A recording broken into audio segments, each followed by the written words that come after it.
and this is the Age Group Multisport Podcast with me, Richard Conway. This is a platform for Age Group Multisport athletes to showcase their journeys.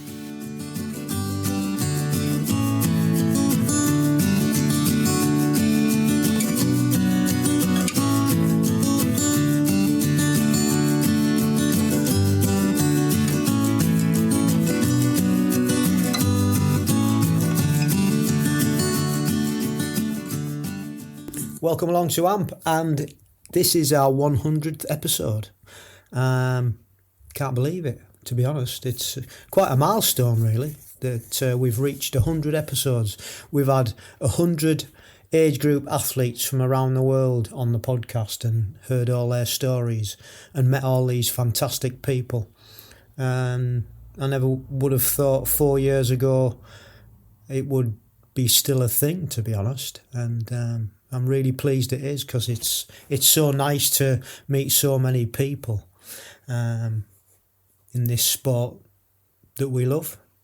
So I'm very fortunate, and it's especially nice when you go to races, like we mentioned actually in the interview, that you know so many people now, and you know a bit about them and you're rooting for them when they're racing, and it's just a pleasure to be able to speak to people and have such a group of people that you know and you recognise. So yeah, really cool.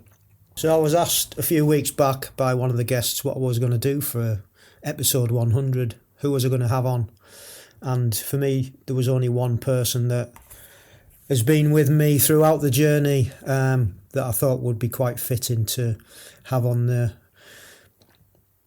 podcast. And it sort of completes the circle, because episode 1, you hear my background, and then obviously I'm married and my partner, Mrs. C, is also into multisport, and so you can hear her side of the story as well.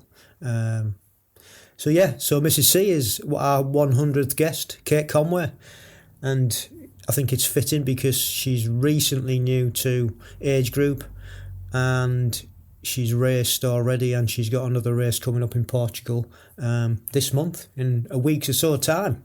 So we sit down and we chat to Mrs. C and we hear her story, and I hope you enjoy it, and that's coming up. Couple of podcast episodes that I would like to recommend, and the first one is the Runner's World podcast, and on their most recent episode, which was out on the 21st of May I think, they were talking about when you should replace your running shoes, and that's all relevant for all of us, isn't it? And to just go into the background of how this whole replacement of running shoes came about, which I thought was quite fascinating. So that's a really good episode to have a listen to, so I recommend that one. And the other episode that I would like to recommend is I guess it's a cycling specific, and you all know how mad I am on cycling, but this is cycling specific, and it's called The Ghost in the Machine. And it's hosted by cycling journalist Chris Marshall-Bell.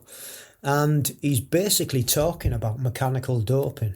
So he's put this series together to try and investigate the use of motors in professional cycling.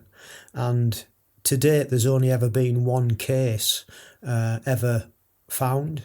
And that was a cyclocross Dutch young girl who, I think it must have been 3 or 4 years ago now, was found to have a motor within a bike.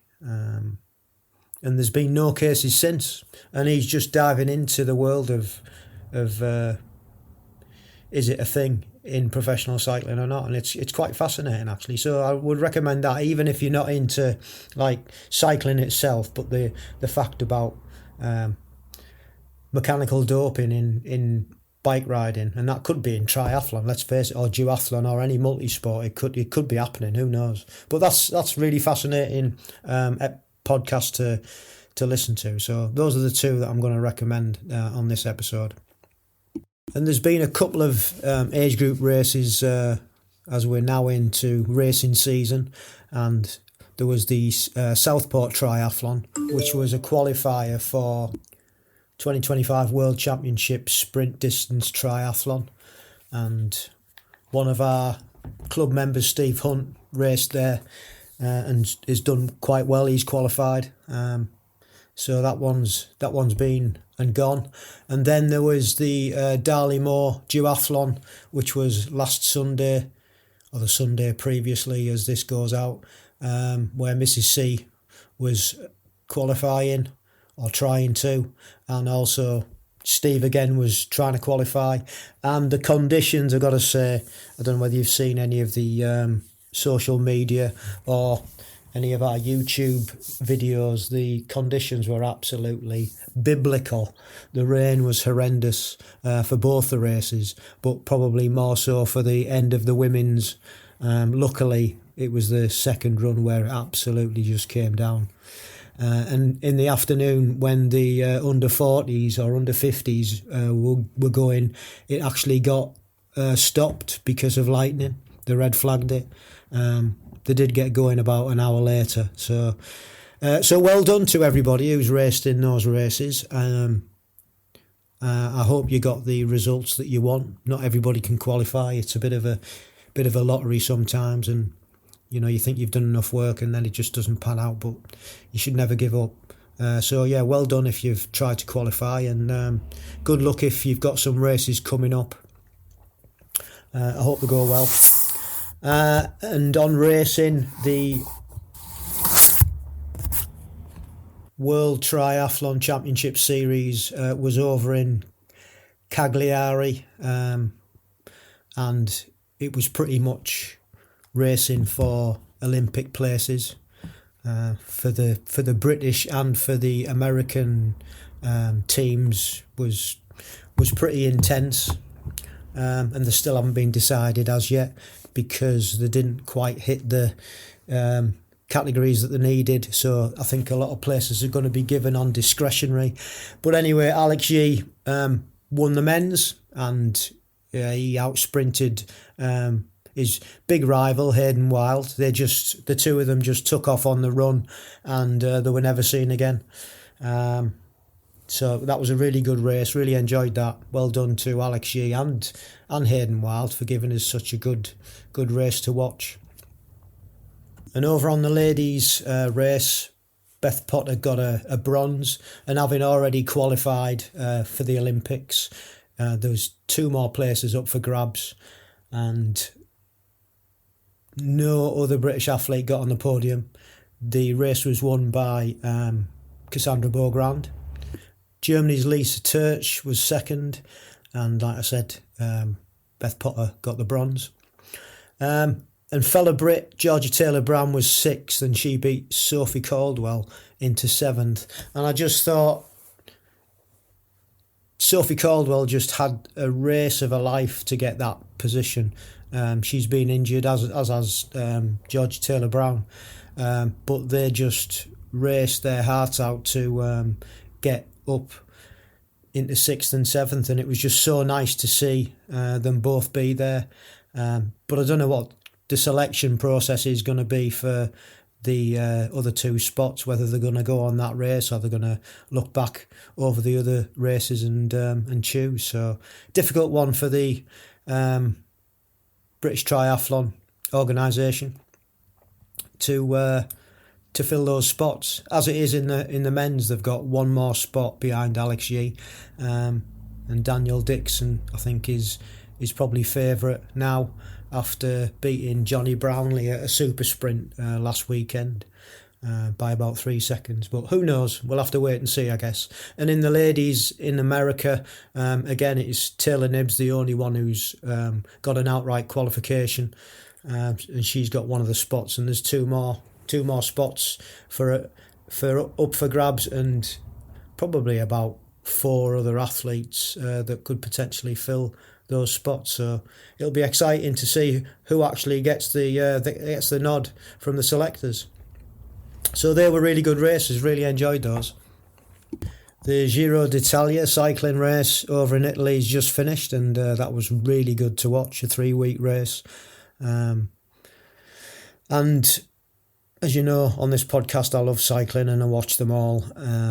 But Tadej Pogacar, who won the race, was just a different level. He had 10 minutes on second place. And a big hats off to Geraint Thomas, 38 years old, and he got the third spot on the podium. So it was really nice to see. We've also been watching the Diamond League races as well. They've been pretty good with all the athletics. Love a bit of running and athletics. In fact, love most sports, to be honest, but nice to watch the Diamond League. And on Sunday we had a little homegrown grassroots club duathlon. WBC, our club, put a sprint duathlon on at one of the local villages. And there's about 12 of us took part. Not everybody was doing the full duathlon. Some did the bike lap twice. Some did the bike lap and a run at the end, and there was quite a few of us done the whole thing. And it was just a sprint distance, so but it was my first distance putting the three legs together since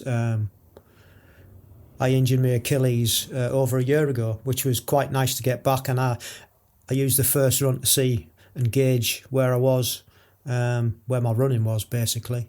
And I wasn't really that disappointed. I was quite happy with the performance of the first run. And the bike, at the end of it, I was cramping on the bike a bit. It was very hot, and I guess it was down to not used to stringing these paces and these distances together. But managed the last run, and I was quite happy that I'd finished it. So that's another step in the right direction. Really pleased with that, and it was a great event, and everybody did so well. And it's just nice to do something that doesn't cost you anything, and a group of people and your friends get together and just put one of these events on, and it's just pretty cool.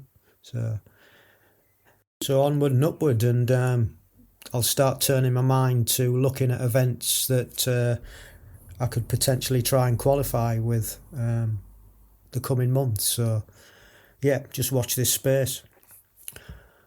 We have been asking for more age group athletes to come on the podcast, and this is the 100th podcast, but I am struggling now to get guests to come on. I don't know why it seems to have, I don't know whether we've hit a natural peak in it, but I am struggling for people to come on the podcast. So if you know anybody or you would like to come on the podcast, I can't do this without the guests. If I don't get any guests, then there won't be a podcast anymore, and we'll probably just call it a day, which would be a shame, really. But like I say, I can't do it without the athletes, and and there's none forthcoming at the moment. So I have got a couple of teammates that I can ask, and I've left them in reserve. They must think I'm a right one because I haven't asked them to come on, but I've left them in reserve, and so I could potentially have a few more, but they'll be all my teammates, which is absolutely fine because that's as valid as anybody else. But I would like some other guests as well to come on so we can continue to do this. So if you'd like to come on the podcast, you're an age grouper, or you know anybody who is, just tell them to get in touch. That would be great. Just DM us on social, or you can send us an email, and I'll give the details at the end of the programme. So, right, now it's time for the main event. I hope you enjoy my interview with my better half, Mrs. C, Kate Conway, and we shall see you on the other side. Welcome along, and thank you for doing this. I know how much you hate listening to your own voice, as you've already said. So, your episode 100, I just thought it was fitting that we sat down and discussed your rise to age group and where it all started. So I've already pretty much introduced you, but if you'd like to introduce yourself to the listeners, that would be much appreciated. Yeah, good morning, afternoon. I'm Kate Conway, as Rich said, is better half. And I guess when Rich started doing this podcast a number of years ago, I would never have dreamt of ever being an age grouper, let alone appearing on the podcast. So if I take you back to my early days, which were quite a long while ago, as a child was fairly active, pretty much dancing every weekend, every evening, and when I got to... A bit more about your dancing. A bit more about your dancing. What type of dancing did you... I danced a lot, and that was really the thing that filled all of my childhood. I started doing ballet, and it was ballet, tap and modern, and I guess, it was before the days of street dance. It was about 40 odd years ago, so it was traditional ballet, and then tap and modern. Was never very good at tap, but I enjoyed the social bits of dancing. I enjoyed the troupe work, I enjoyed the competitions, not necessarily because I was particularly good at it, but because I enjoyed being around people and having the experience of sharing time on stage. And I guess what that did was gave me some confidence to be able to take into my later years. Didn't really dance for fitness, I just danced because I enjoyed it. Stopped dancing, as most people do, around sort of 14, 15, when life sort of took over. Went to university in Newcastle and picked it up a little bit, did a little bit when I was studying for my degree, but then never really stuck. So all my education years and into my early years of work, I was pretty sedentary, didn't do anything, kept fairly fit through walking and that type of thing, but had no real exercise experience. Rich often tried to get me to go to the gym and that type of thing, but I just wasn't interested. We had our boys fairly early. I was 24 and 26 when we had Joe and Luke. And again, I spent the next probably 15 or 16 years just being a mum. Loved going and watching them do sports, cross country, loved watching Luke play football, but had no desire to really do anything active other than just be the best mum and work and enjoy life, I guess. I'm not really sure what changed. I guess as the kids got older, my time wasn't filled with taking them out, but I was working away a lot. I was working in North America, I was working in Europe, and I knew that I needed to do something because I wasn't feeling great in myself. I'd got to sort of mid-30s, I knew I'd put a little bit of weight on, and I didn't want to get into my 40s being one of those people who was 40 and fat. Rich will always say that was always in my head, but that's how I felt. So I started to watch my diet a little bit, started to try and lose a little bit of weight, and as I did that, I started to feel a lot better. And as Rich was cycling and running and had joined the athletics club, there was a little bit in my head that was saying, well, if I used to dance before and I'm not unfit and I'm not fat, why can't I do something? But I just didn't have the confidence to do it. I'd been out of sport and out of physical activity for such a long time. It's a big ask to then go and either join a club or put some running shoes on when you haven't got the confidence to be able to know that you're going to be able to do it. I dabbled a little bit with the local athletics club because Rich and my youngest son Luke had joined there, but I always felt not good enough to be there. I always ran with the back markers and always looked at other people and thought they're so much better than me. So again, that didn't really stick much. And then I think the thing that really turned my head was one day Rich went to a triathlon workshop at the local leisure centre, and he came back, he was absolutely buzzing.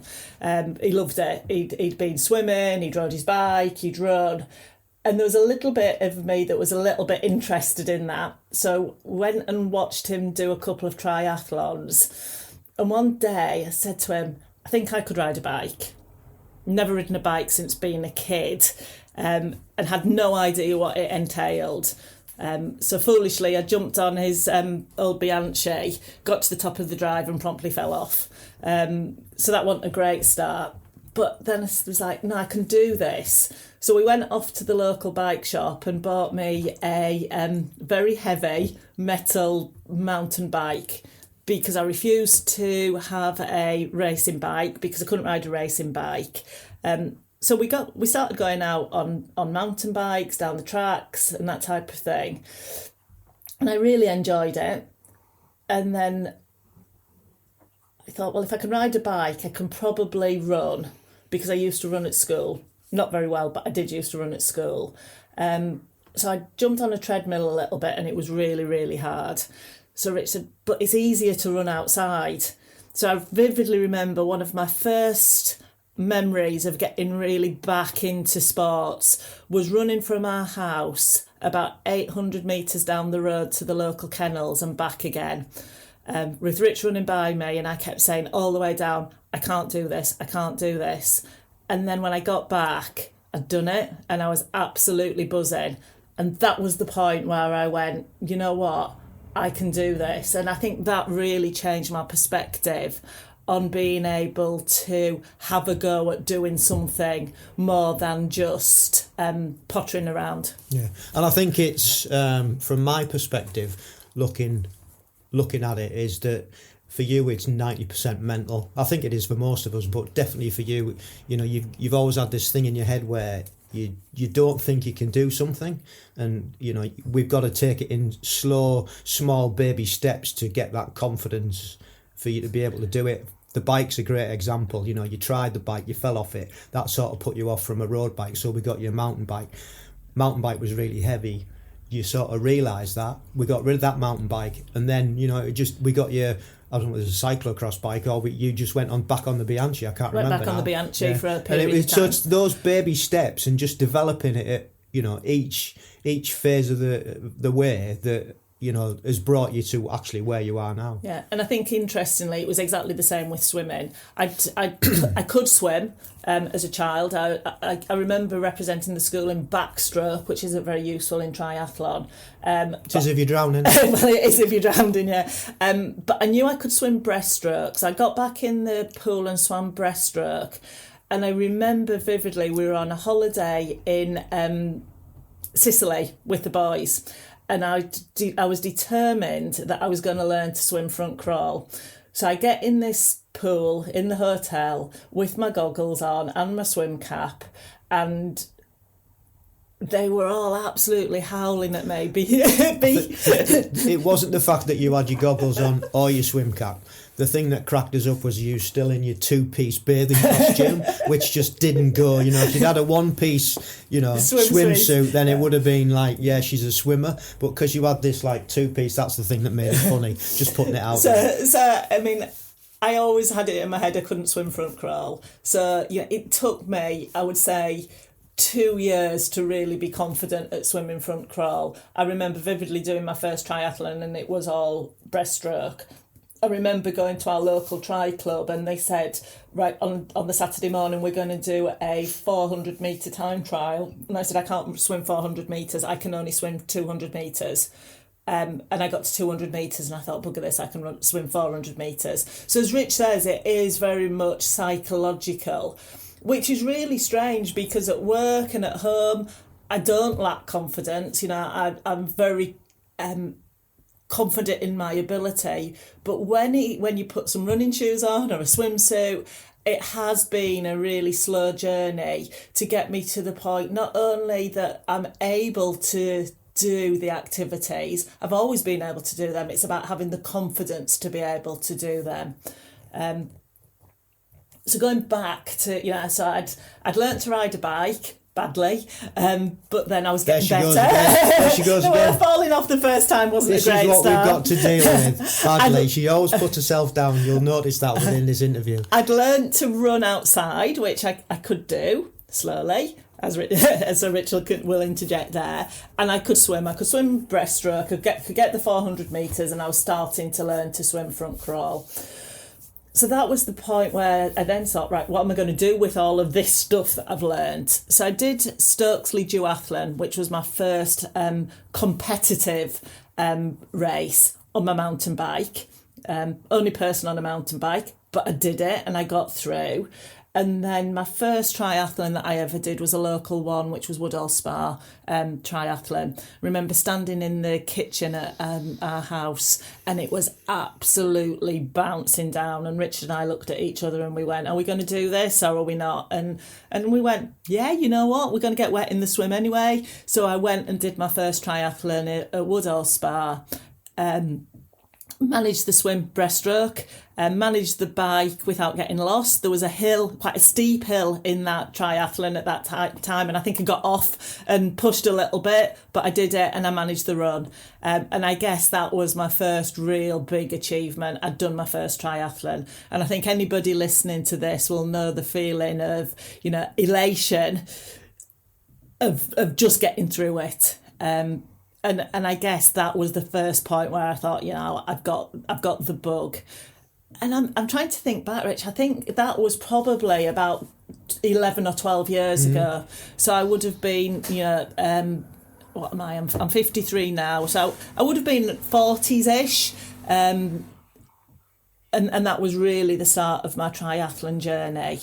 And I always thought I was doing it to get fit, for the social aspect of it. We've made some great friends from triathlon and duathlon, and it wasn't up until fairly recently that I actually went, you know what, I can turn this from just being something that I enjoy doing into something that I can potentially be a little bit more competitive with. Because after Woodall, I continued doing sprint triathlons. We moved from doing sprint triathlons into standards and had my first experience of open water triathlon. And then I think, like a lot of people do, they think, all right, I've done a standard triathlon now. I want to do a half Ironman, or I want to do an Ironman. And I scratched that itch a couple of times. I did a couple of half Ironmen. I did the Outlaw at Nottingham and the Outlaw at Holcombe. And I really enjoyed the training for that, because it wasn't where you had to be super fast, but there was a lot of it. And I really enjoyed the time out on my bike and running, and the social aspect of that, because I was with a good group of friends. So a lot of my training was with other people. Rich used to come out on his mountain bike when I was doing my runs. I would run on a Wednesday with people from the club, and I really enjoyed that social aspect of it. I wanted to go and do well, so I knew I had a time in my mind that I wanted to achieve. So my first half, I wanted to do it in under 7 hours, and I managed to smash that. So I was really pleased with that. But again, it was because it was something I was enjoying. Foolishly, I put a ballot place in for the London Marathon in one of my wild moments, and we were over in Ibiza watching Rich race. Was it the Europeans or the Worlds? Can't remember. And got an email saying, "Oh, you've been successful for the London Marathon." So it's like, all right, okay, here we go. You had a hangover. I was very, very hungover that morning when it came. I was like, oh shit, what have I done? But again, I pulled my trainers on, and I worked hard at training for the marathon. Unfortunately, it was exactly the time when COVID hit, so it was cancelled. And then I did my London Marathon, but I did it with an amazing group of people supporting me in Lincolnshire as a virtual marathon. And I think, it wasn't London. I'd managed to raise a chunk of money for cardiac rehab, which is a charity that's really close to our hearts. And that day was just absolutely phenomenal. I had support with me from beginning to end, and I remember coming across our makeshift finish line, and I think there was about 16 people running with me. And that was a really, really special day. So it goes to show, you don't have to be in one of the big events to have those real goosebump moments. And COVID, it was in the middle, we were just coming out of COVID, so we were able to run together, but we'd been through COVID and not competed for a period of time. And then I sort of had 3 or 4 months off from after I'd achieved my marathon. And then races started to appear.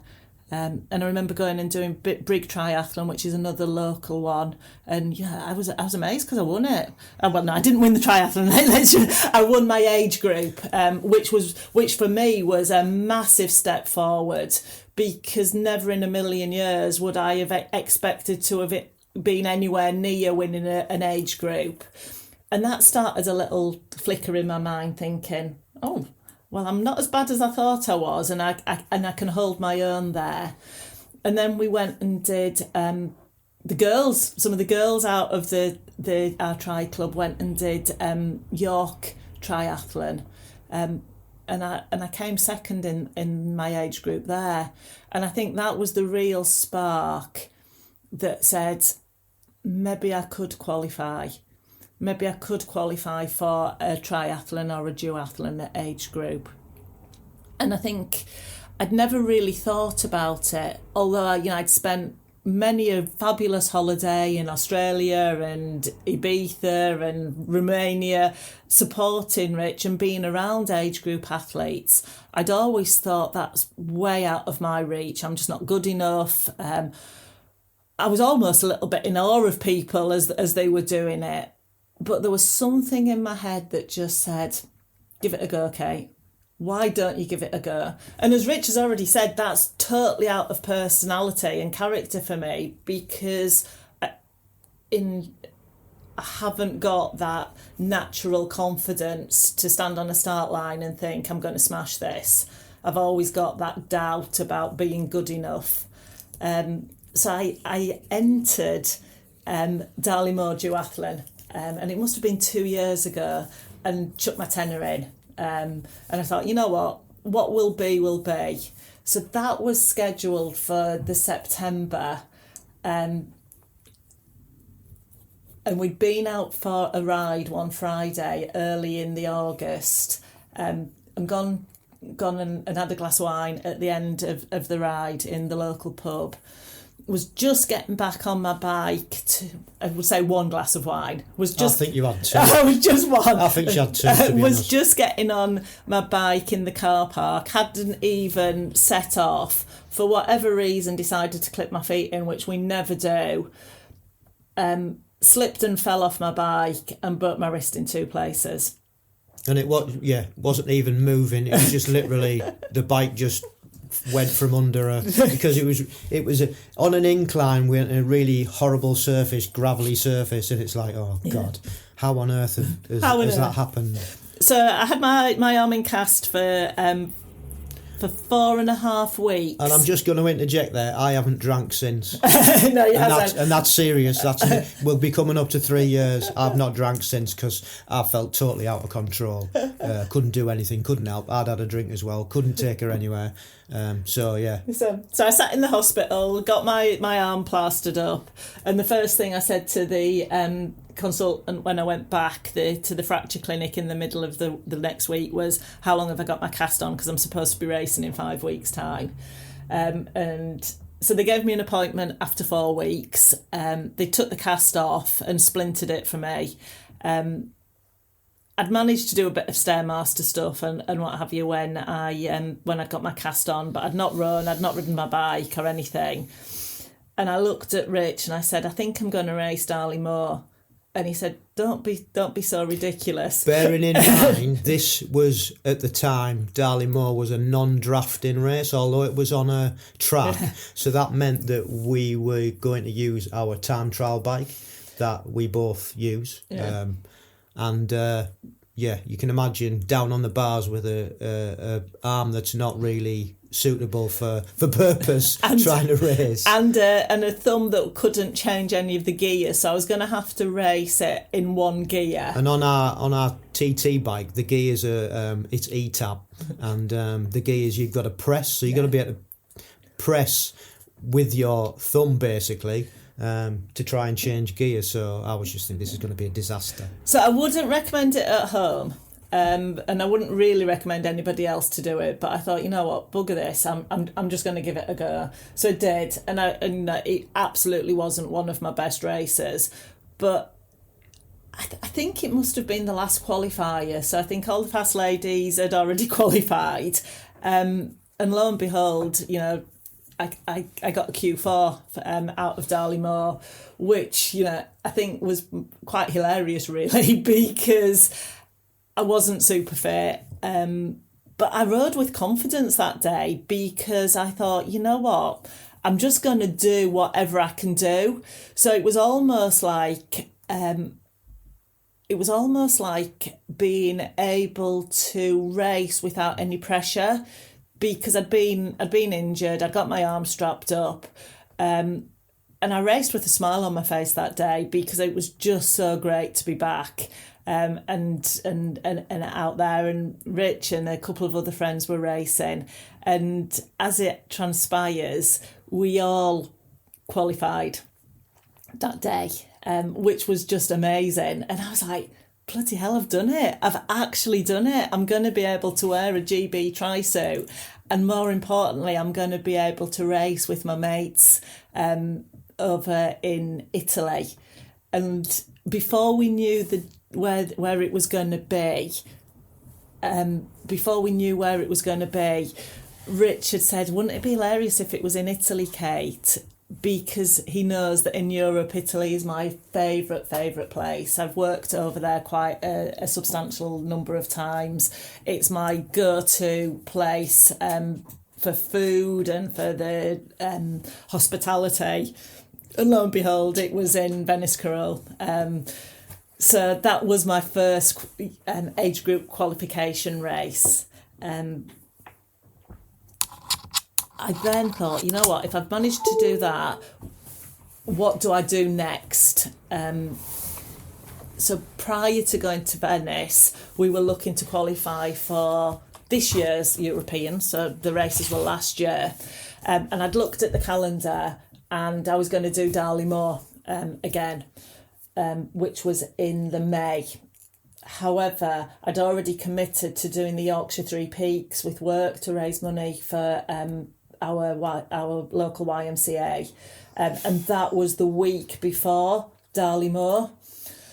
So I'd said to Rich, that's going to be a big ask to be able to walk the Yorkshire Three Peaks and then to race the following week. So we'd looked at the schedule, and Weston Park was the couple of weeks before Darley Moor. So there's a pattern here, folks. You can see that there's always going to be an issue that is going to interject when Mrs. C's trying to qualify. It's going to be either something broken or she's going to do a big massive event beforehand and scupper all the recovery before she actually goes and races and qualifies. Yeah. But it hasn't done her any harm. No. So we tootled off to Weston Park, which is the other side of the country for us.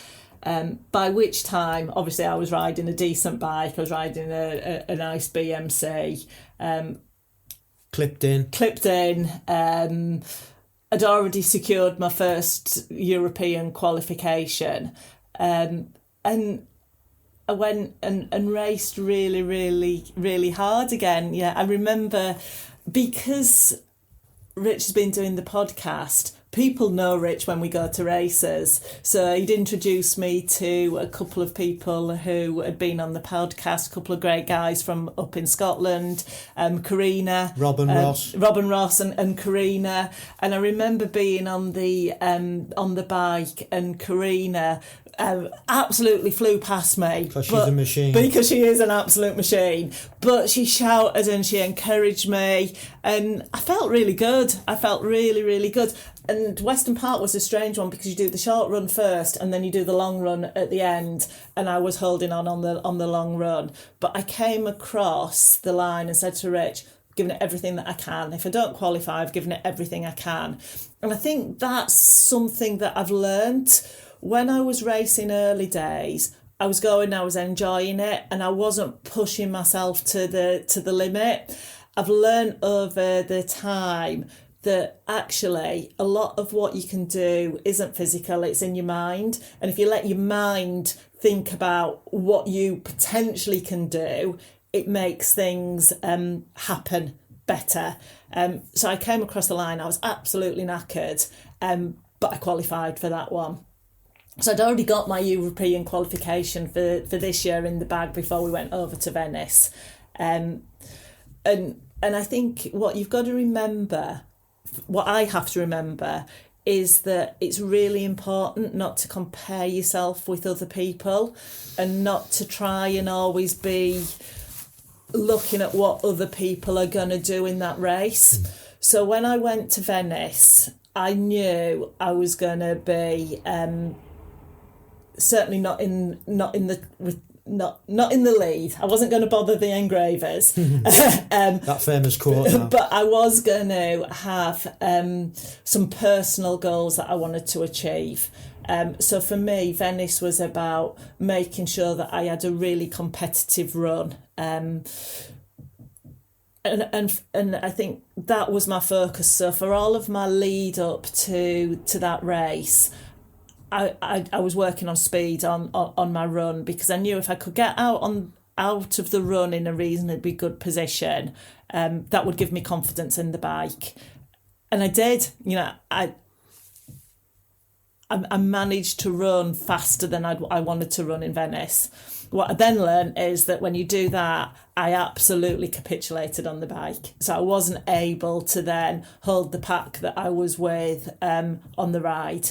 But as I was coming in on the ride, one of my teammates, Karen, picked me up and we rode in together, which was nice. And then I finished Venice. So yeah, my result wasn't necessarily where I wanted it to be. My time was as good as I could have achieved that day, but I'd hit that one goal that I went into that race with. I'd hit the run time that I wanted to achieve. And I think that's been a real learning for me as I've then trained through the course of this year. You're not going to be able to work on everything all the time. So what are you trying to achieve? So I've consistently tried to hit my track sessions on a Saturday just to work on my speed on my bike. Sorry, on my run. What I've learnt is that my strength on the bike needs to be better. So I've spent a lot of time over the winter working on Zwift. So if we go back, I was never going to ride on Zwift. I wasn't able to do that. I couldn't do indoor riding. I then thought, you know what, I'll give it a go. Didn't particularly enjoy it. But over the course of 2 or 3 years, I've really used that as a training tool in the winter to get me to be able to just put the miles in on the bike. Can't fall off Zwift as well, which is very useful. So that's handy. But I think for me, it's about how do I set myself mini goals to be able to achieve, and then work on something, and then work on something else, and then my own personal goals. Not what can the best in my age group do, not what can people around me do, but what can I do, and how do I know if I've had a good race or not. And that's sort of been my learning. I think that's a really valid point. You know, when like us, we're not going to bother the engravers, but it's actually going into a race with a personal goal and focusing on that, and trying to achieve that, which isn't always it. You know, you're not always able to do that either. But setting yourself those small goals is, you know, you come out with a win if you've hit it. So it's a really good thing to actually do. Yeah. Yeah. So after Venice, you'd already qualified. Yeah. And you went on to, you missed Darley-Moor. You didn't bother with that. No, I did Clumber after we'd raced in Venice and I'd had a pretty good run. Went to Clumber, which was a world qualifier. Yeah. Clumber Park, which is about an hour and a half from where we live, and I had a shocking race. Well, I felt I'd had a shocking race. Oh yeah, I remember now. Yeah. You were so disappointed. You were right miserable. I was a right mardy thing on the ride I couldn't home. Get a smile out of you or anything. Because I'd gone and I'd run and I hadn't hit the run time that I'd hit in Venice. Yeah. And what you've got to remember is every course is different. That's a very undulating course. It's not cross country, but it's an off-road type course rather than a smooth course. The weather wasn't great. My bike had been all right, but I came out of it and I was really, really disappointed. Didn't even look at the results. I wouldn't look at the results because I didn't feel as though I'd performed how I wanted to perform. And then ironically, again, I managed to get a roll down place for the Worlds this year in Australia. And that was great. But I never really felt as though the race that I did justified that place. So I withdrew my place on that one. So we're not going to Australia this summer, but we are going to Portugal in a couple of weeks to race the European duathlon there. Yeah, cool. Looking forward to being a supporter. Yeah, I mean, who'd have thought? Since I didn't qualify. Who'd have thought? I remember Rich's first race in Soria a number of years ago, and who would have ever thought that Rich was going to come and support me rather than the other way around, which is quite nice actually. Yeah, it's a bit of a head twister sometimes, but it is really, really good. It is nice, and what was even nicer last year was that we could actually go across, as Kate said, to Italy and actually race at the same race and support each other. It was just with the club as well, because there's we're only a small club of about 20 active members, and I think there must be nearly half of us that now are have raced in some way. So that's a hell of a accomplishment for such a small club. But yeah, it was just so nice to be able to race together, and hopefully when I get my arse back together we'll be able to do it again. You see, I quite like Rich being injured because it means that we can go and run together, which we don't normally do. I usually just see his backside when we run, but as he's been injured for a while, we have our Tuesday night runs round Louth where we live, which is quite pleasant. I'm assuming that they're not going to last for much longer there. Well, I personally hope not. Like every cloud. Yeah. So that brings us pretty much up to date, doesn't it? Yeah, I mean, I think for me, there's a couple of things. Don't ever diss yourself because there's something in there. I think Rich always says to me, enjoy the process, which is really hard sometimes because I work a busy, hectic job. When I'm driving home from work at 6:00 at night and it's been a difficult day, sometimes the last thing you want to do is pull on your running shoes or jump on the bike or whatever. But inevitably, when you do it, you feel better.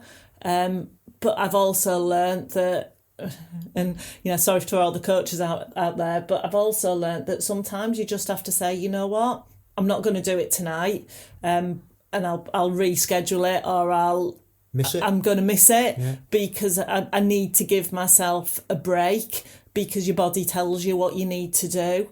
And I think, I've already said, I'm 54 coming up, and that's working a busy job, at that age, you've got all sorts of stuff going on with your body. It's hard. It is hard, but I think for me, what I've learnt is it's part of me now. Racing, exercising, training is part of what I am and what I do. And if I don't do it, I miss it. And, my body knows that I miss it and my head knows that I miss it. So it's just become part of my life, and that's quite hard to believe. 20 years ago, from somebody who didn't do anything to somebody who now it's just what I do. People at work think it's absolutely bonkers, but that's who I am and what I am. Would I be the same person if we didn't do what we do together? We'll never know, but it is part of our life, and it's part of the way that we believe that it will give us longevity. in health, both physically and mentally, and it's part of the way of just really relaxing and being what you want to be. Yeah, 100%. Like I always say on the podcast, it's a lifestyle. You know, it's just what we do. It's not normal for everybody, and people do look at us as if we've gone out sometimes when we're doing these things. And you know, they're not really that extreme what we do. You know, we don't go and do ultras or anything. It's just, but for the normal person, it's just a bit much to get your head round, I guess. Even for some people that are really, really close to us.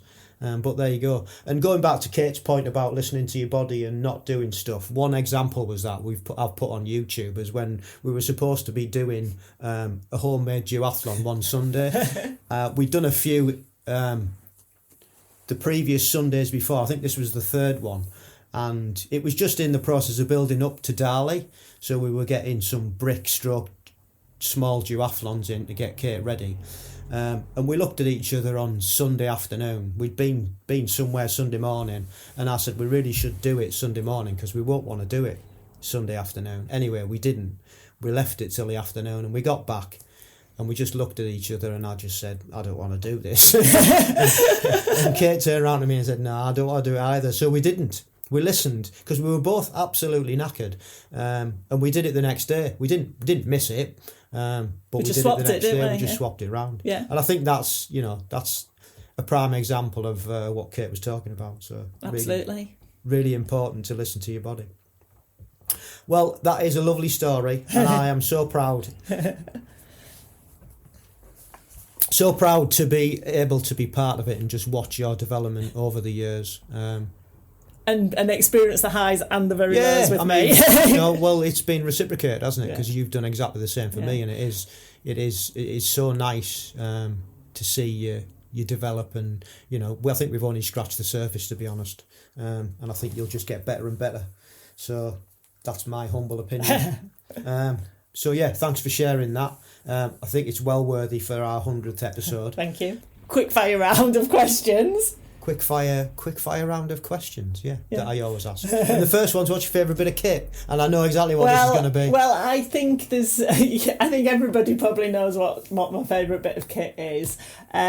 I was very, very fortunate to be able to get a new bike last year. So I now ride a S-Works, a Specialized S-Works, which I was fortunate enough to be able to buy off Georgia Taylor Brown because we happened to be the right size. So I remember vividly the Sunday we go over to Georgia's house and I buy my new bike. See episode 85. I absolutely love it. So, I know that I'm very privileged and very lucky to be able to ride a bike like that. For something that isn't quite as expensive, I guess my second favourite bit of kit is I've always previously run in Brooks trainers because I thought, they're solid. A little while ago, I bought some Adi Adi Pro 03s. And so the backstory to this is it goes back to that having confidence to run in faster shoes. Over the years I've had Vaporflies and the Alpha Flies, again because we've got similar sized feet. Kate's tried them on and used them occasionally, but never thought herself worthy of using them because they were just like super shoes. So anyway, we did manage to get her into a pair of these Adidas Zero Pro 3s, Adidas Zero Pro 3s. That's a mouthful. And she loves them. I proper love those. Yeah. But I can't deny it. I love my bike. Well, fair play. It was a find and it was a bargain. And thank you, Georgia. And it was so nice to meet Georgia at the time as well. And good luck in the Olympics, because I know she listens to the podcast. So what things would you say help you with your training? What things do you use? Well, I guess I've touched on it already. I think Zwift is really is invaluable for bike strength. It gets you to do things that you wouldn't normally do. The Climb Portal's really, really good on that. I'm lucky to have a really good club around me. So just the use of a track for speed work and that type of thing. So for me, it's about being consistent. So Zwift, a good network of people around me. And I guess, again, I'm a bit slow on the uptake, but just things now like I train to heart rate and wattage and that type of thing rather than just going out and doing something. So it helps me to be able, my heart rate monitor and my Garmin and that type of thing help me to be able to really focus on what I'm supposed to be getting out of that session. Most of you will say, well, you should have learned that 12 years ago, Kate, because, that's just common sense. But I think that you just take things at your own speed, and as you get more confident and as you get more aware and in tune to your body and what you should be doing, I guess those are the things that help me the most. What would the advice be for somebody who wants to get into multisport? Don't ever think that you can't. Everybody can. It's all, have confidence. It doesn't matter where you start. And to some degree, it doesn't matter where you get to because it's all individual. So it's about confidence. And even if you think, I haven't got time or I haven't got this or I haven't got that, just give it a go. And don't beat yourself up. Don't beat yourself up. Enjoy the process. Finally, what are your short and your long-term goals? Well, my short-term goal is to go and have, for me, a really good race in Portugal, and that is about my own personal goals. I want to be able to hit my run time again, but I want to be able to do it so I don't blow up on the bike. So Portugal's a drafting race, a sprint duathlon. So my immediate goal is to be able to hold a bike pack for as long as I'm possibly able to in that race. That's my goal. And where I end up, I've gone through the process of qualifying. I'm going to enjoy the race now. So where I end up isn't my prime goal. It isn't to be in the top 4 or the top 6. It's about hitting my own personal goals. So that's my short-term goal. I think my long-term goal is that I'd like to qualify for a Worlds because I think those events are absolutely brilliant. So I'd like to try and qualify for Pontevedra next year for the duathlon. And I guess for this year, I've really focused on duathlon for the last couple of years. So I'd like to get back in and do a triathlon for fun. And then I guess my long-term goal is to try and replicate what I've done in duathlon, in triathlon, and get probably a European triathlon place at some point in the coming years. Awesome. And I'm sure you will. I've no doubt. Determination, hard work. I think you'll get there. So well done. Thank you for coming on. And thank you for letting me be your 100th person on it. I'm very privileged. When I was asked 2 podcasts ago, when somebody asked me who was going to be my 100th guest, it was only ever going to be one person. So it's perfect. So thank you ever so much. Thank you. So that's my better half, Mrs. C, Kate Conway, and I'm so happy that she's managed to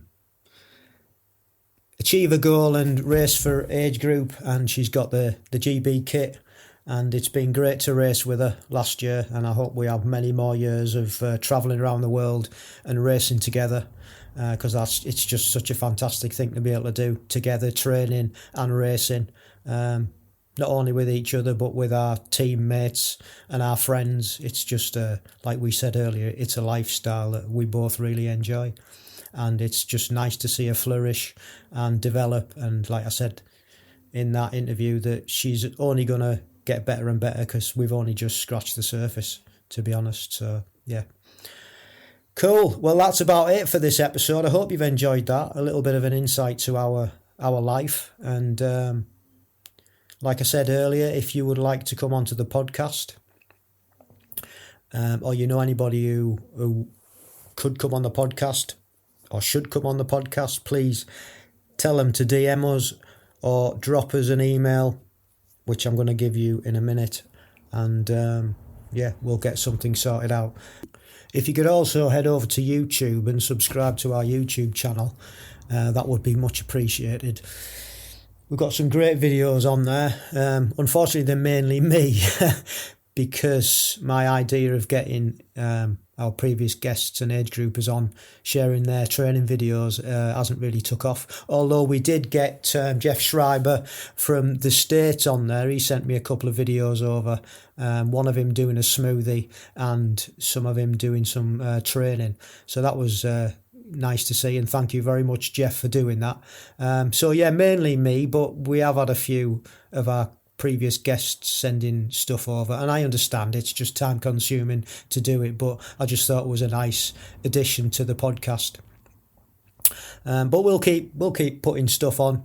When I think of some ideas, I'll just video them and pop them on there. So please do have a look and support us. That'll be much appreciated.